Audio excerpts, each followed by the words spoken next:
Hello hello hello, कैसे हो आप लोग? तो थोड़ा लेट हो गया, एक्चुअली मैं ऑफिस का काम कर रहा था। तो ऑफिस का काम करते करते टाइम नहीं मिला, तो वीडियो के लिए भी टाइम निकालना पड़ता है। तो चलो डिस्कस करते हैं कल के मार्केट के लिए। कोशिश करता हूँ जल्दी जल्दी मैं थोड़ा सा छोटा वीडियो बना के आपको फटाफट समझा दूँ, ठीक है? तो अगर आप निफ्टी देखोगे ना, तो निफ्टी अगेन हम लोगों ने ऑलमोस्ट मंथली वीकली एनालिसिस तो कर ही लिया था।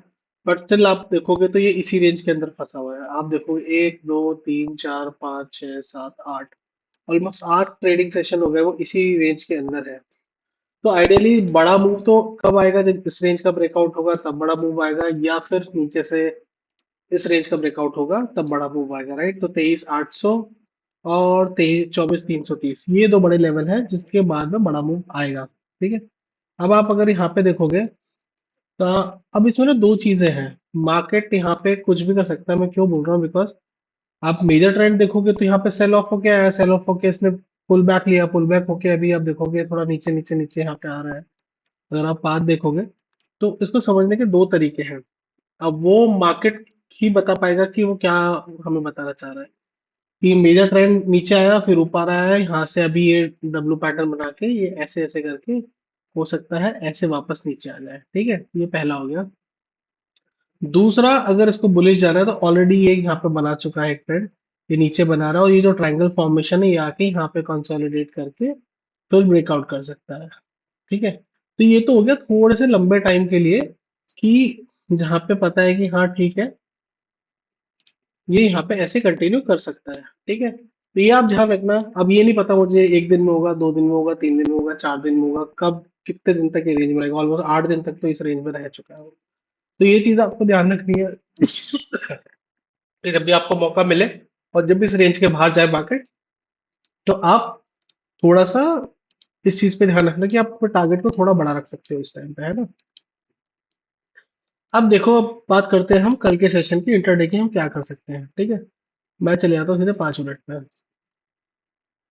अगेन मार्केट आप देखोगे, मार्केट जब गिरना चालू हुआ यहाँ से, ठीक है?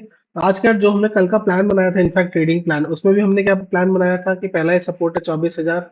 यहाँ से हम कॉल की साइड का ट्रेड लेंगे, तो यहाँ पे कॉल की साइड का ट्रेड लिया मैंने। मेरा एसएल यहाँ पे हिट हुआ पहला। उसके बाद मैंने वेट किया, दूसरा ट्रेड मैंने यहाँ से जब वापस ये जो रेजिस्टेंस बनाया था इसने, इस रेजिस्टेंस का जब ये ब्रेक किया इसने, ये वाला रेजिस्टेंस, तब मैंने यहाँ से कॉल लिया और मुझे 100 पॉइंट मिल गए थे, ठीक है? ये हम लोगों ने कल डिस्कस किया था। एंड आज भी हमारा जो प्लान है ऑलमोस्ट सिमिलर ही रहेगा, ठीक है? क्योंकि आप देखोगे मार्केट ने क्या किया, आज का अगर ट्रेडिंग सेशन देखोगे, कि सेलर्स आए, सेलर्स ने मार्केट को पुश करने की कोशिश किया, और लेकिन सेलर्स के पास रूम था यहाँ तक पुश करने का, 23,800, बट वो यहाँ तक पुश ही नहीं कर पाए। इनफैक्ट मार्केट ने क्या किया, ऑलमोस्ट अपना हाई इसने टेस्ट कर दिया यहाँ पे, मतलब आज का लो को पूरा रिवर्स कर दिया। मतलब बायर्स में इतनी पावर है कि वो अभी भी जो सेल ऑफ हुआ है उसको पूरा का पूरा ये लोग नलीफाई कर पा रहे हैं, ठीक है? इसका मतलब बायर्स अभी भी स्ट्रांग है थोड़े से, ठीक है? अब दो तीन चीज देखने वाली ये है कि कल हमारे जो सिनेरियो बन सकते हैं कौन से बन सकते हैं। अगर मैं गिफ्ट निफ्टी देखो तो 172 पॉइंट ऊपर दिख रहा है, तो देर इज हाई प्रोबेबिलिटी की गैप अप खुलेगा, ठीक है? लेकिन तब भी हम तीनों सिनेरियो डिस्कस कर लेंगे कि फ्लैट में क्या कर सकते हैं और डाउन में क्या कर सकते हैं, अप में क्या कर सकते हैं, ठीक है?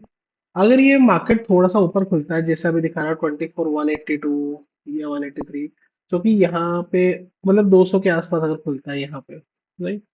तो अगर 200 के आसपास यहाँ पे कहीं पे खुलता है, तो हमको देखना है कि मार्केट का फर्स्ट रिएक्शन क्या है, ठीक है? तो यहाँ पे अगर ऐसा खुलता है तो मैं वेट करूंगा कि मार्केट क्या कर रहा है यहाँ पे, ठीक है? अगर ये मार्केट खुलते से थोड़ा सा नीचे आता है, अगेन आने के बाद भी क्या क्लोजिंग के आसपास सपोर्ट लेता है, तो मैं अगेन यहाँ पे कॉल के ट्रेड ट्राई करूंगा, ठीक है?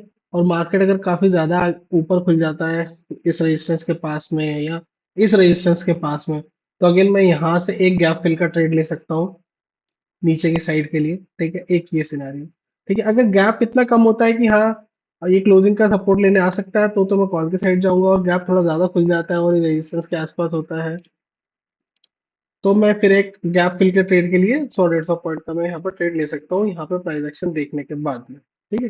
ये तो होगा दो सिनेरियो।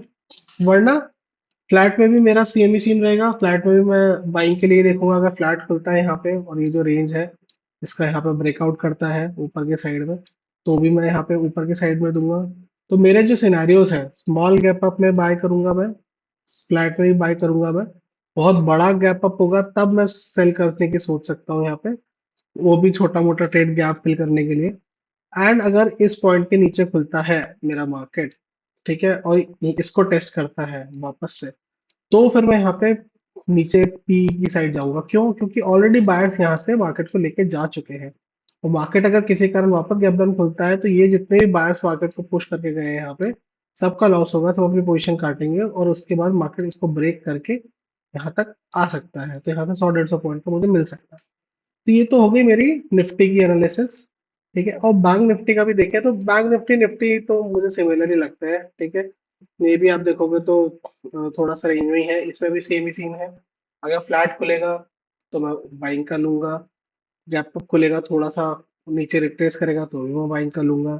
यहाँ पे कहीं पे खुलता है तो फिर मैं गैप फिल का एक ट्रेड लूंगा यहाँ पे पुट का। ठीक है, और अगर यहाँ बॉटम पे कहीं खुलता है इसके नीचे, तो फिर अगेन मैं इस सपोर्ट का ब्रेकआउट होने का वेट करूंगा और उसके बाद में नीचे पे कर लूंगा। यहाँ पे काफी अच्छा गैप दिख रहा है। ये हो गया हमारा क्रिस्प एंड क्लियर एकदम बैंक निफ्टी का प्लान। और सिंस क्योंकि सेंसेक्स का 180 है तो सेंसेक्स और निफ्टी हैंड इन हैंड चलते हैं, तो इसमें भी हम लोग ये लेवल देख सकते हैं कि 77,000 100 के आसपास का, इस लेवल के ऊपर अगेन फ्लैट में मैं बाइंग करूंगा। गैप अप से आकर रिट्रेस करेगा तो भी मैं बाइंग करूंगा। यहाँ कहीं ऊपर खुलता है तो मैं फिर नीचे के लिए गैप फिल का ट्रेड लूंगा यहाँ पे।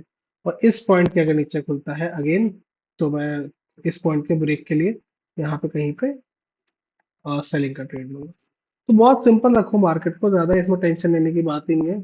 पे क्लीन रखो चार्ट को अपना, ज्यादा इसमें इतने ज्यादा ये 100 इंडिकेटर लगाने की जरूरत नहीं है। मैं भी लगाता हूँ लेकिन मैं उसको ऑन नहीं करता हूँ कभी कभी कि हाँ ठीक है, लेकिन ये लगे रहते हैं बट मेरे किसी काम के लिए है तो मैं इनको बंद ही रखता हूँ नॉर्मली। ठीक है, तो आप ये ट्रेड प्लान फॉलो करो। ट्रेड प्लान तो आपको मैं बोलता हूँ कि थोड़ा सा फॉलो करना ही चाहिए, बिकॉज अगर आप ट्रेड प्लान फॉलो नहीं करोगे, रैंडम ट्रेडिंग लोगे तो बहुत लॉस होता है। आज भी देखोगे जिन लोगों ने यहाँ पे ट्रेड एक लॉस के बाद में दूसरा बनाया होगा तो प्रॉफिट में होगा, और यहाँ पे जिसने भी ट्रेड किया होगा ये पूरे साइड में इस मार्केट में ऊपर नीचे बहुत लोगों का लॉस कर दिया होगा, बहुत लोगों का। क्योंकि ये ऐसी मार्केट है जहाँ पर लोग लॉस करते हैं। आप बताना कितने लोगों ने लॉस किया, और इस चीज से बचने का सिर्फ एक ही तरीका है कि आपने अगर डिसाइड किया आपको पी पुट में जाना है, यहाँ आपने कहीं पे पुट लिया और बैठे रहे आप। ठीक है, आपका लॉस, एग्जाम्पल के लिए आपने 50 रुपए का पुट खरीद लिया, आपका मैक्सिमम लॉस 50 रुपए का ही है। लेकिन आपने यहाँ पुट खरीदा, ऊपर आया फिर बेच दिया, नीचे खरीदा फिर आया ऊपर बेच दिया, तो ऐसे आप 10 पॉइंट, 15 पॉइंट, 20 पॉइंट करके आप ना 150 से 200 पॉइंट का लॉस कर ही देते हो। अगर मैं गलत बोल रहा हूँ तो आप बताना मुझे, क्योंकि मैं ये साइकोलॉजी वाले पॉइंट्स होते हैं सारे के सारे। ठीक है, तो जब भी आप ट्रेड करो ना, एक ट्रेड लॉस में बैठे रहो, लॉस होगा ठीक है कोई बात नहीं। बिलीव मी, अगर आप बैठे रहोगे ना, तो आपने अगर 50 पॉइंट का लॉस डिसाइड किया तो आपका 50 का ही होगा। लेकिन आप जब मल्टीपल ऊपर नीचे एंट्री लेना चालू कर दोगे ना, 50 की जगह आपका 500 पॉइंट्स का लॉस हो जाएगा और आपको पता भी नहीं चलेगा। वही तो ओवर ट्रेडिंग होती है भाई। ठीक है, तो आप ध्यान रखो, अच्छे से ट्रेड करो। ठीक है, और जो हम लोग प्लान डिस्कस करते हैं उस पर स्टिक रह के आप ट्राई करो, कोशिश करो, एंड अपना रिस्क रिवॉर्ड फॉलो करो। ठीक है, अपना अगर प्रॉफिट बन गया तो बंद कर दो, लॉस हो गया तो बंद कर दो। ये फॉलो करो तभी आप सक्सेसफुल ट्रेडर की जर्नी के थ्रू आप जा पाओगे। मैं भी इनफैक्ट उसी जर्नी में अभी, मैं वहां तक नहीं पहुंचा हूँ बट हाँ मैं भी कोशिश कर रहा हूँ। तो साथ में मिलके लर्न करते हैं, साथ में मिलके सीखते हैं। बाकी कोई अगर स्पेसिफिक टॉपिक पे आपको चाहिए हो वीडियो, साइकोलॉजी वगैरह किसी पे भी आप मुझे बताना कमेंट्स में, मैं उस पे काम करूंगा, है ना। चलो फिर मिलते हैं कल। जय हिंद।